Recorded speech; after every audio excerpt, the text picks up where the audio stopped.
Right here, we're back inside my patio. You're seeing a, another a ghost pepper. This particular plant was almost destroyed by spider mites and aphids. It's been a real learning process for me this year. Um, Next year, I can apply what I've learned this year, and hopefully, I won't have as many problems. This is a sweet potato. Several slips that I planted. They're due to be harvested sometime in September, maybe early October.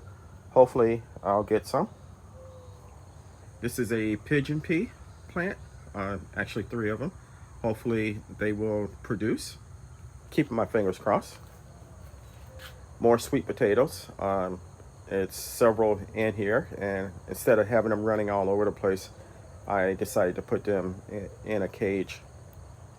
Here is a Bajuti ghost pepper. This one was almost destroyed by mites and aphids. It had just a stalk in the middle growing, no leaves, and it had turned brown. I'm sorry, turned black due to all the sugar type sap from the aphids. I've nursed it back to health, and it's flourishing now. Next to that is King Arthur bell peppers. Ran out of cages, and hopefully they won't blow over or anything like that. A red potato plant that I put in 5 gallon bucket. We've had lots of rain, and you can see that it's browning at the top. I'm not sure if I'm going to get anything to produce or not. Keeping my fingers crossed. Next to that is cowpeas, and they're looking kind of good. A few brown leaves here and there, but I'm starting to get some peas, and hopefully I'll get a decent harvest. Next to that is Blue Lake bush bean. Just planted that, so hopefully it'll start taking off. Here is another ghost pepper that was almost destroyed due to mites and aphids, but it's come back to life, doing real well. Here's my green leaf planter. I have a lot of Mississippi peas in, and they're growing pretty well. Some eggplants, as you can see, and one strawberry runner. Have some turnips, but it's too hot down here for turnips to grow. So hopefully, everything in here will give me some type of produce. We'll see. We're moving over to my tomato area, and these were White House tomatoes. They have a funny shape to them, but they taste pretty decent.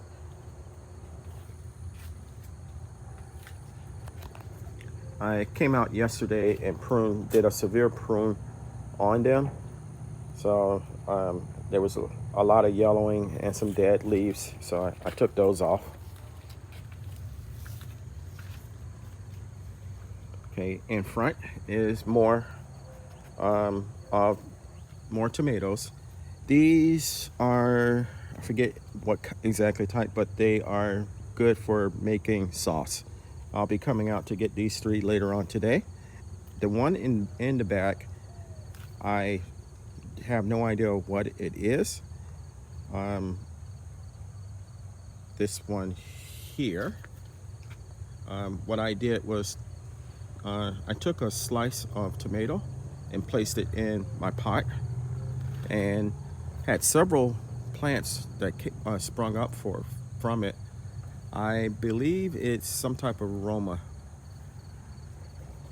Here is a purple collard green tree. I've had some issues with it too, but it seems to be finally catching itself and growing.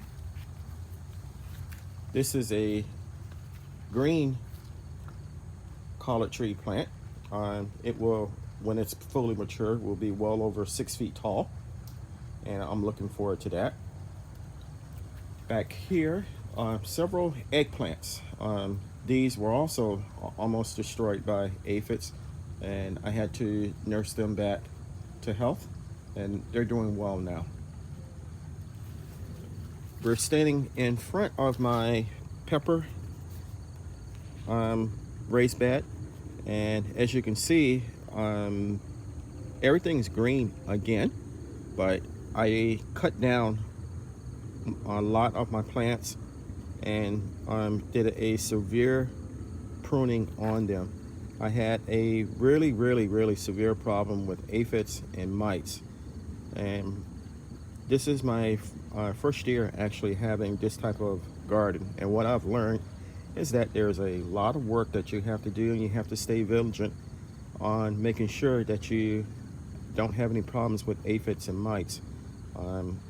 My peppers were my babies, and they literally turned the stalks and everything turned black.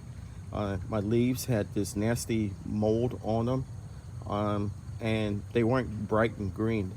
The fruit that they produced was good, but I had to scrub them to get the black mold off of them. It was really a disgusting and problematic issue.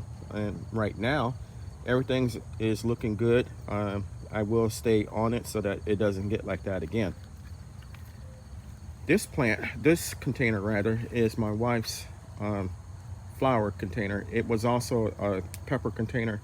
My wife asked about having some flowers with some plants with flowers that had a lot of color. So we have some zinnia, and two types of zinnia and two types of marigold that are here. I basically cropped all my peppers down to soil level, added compost and more soil on top, and then planted the seeds in rows, and they're coming up. No flowers yet, but everything's looking nice and green.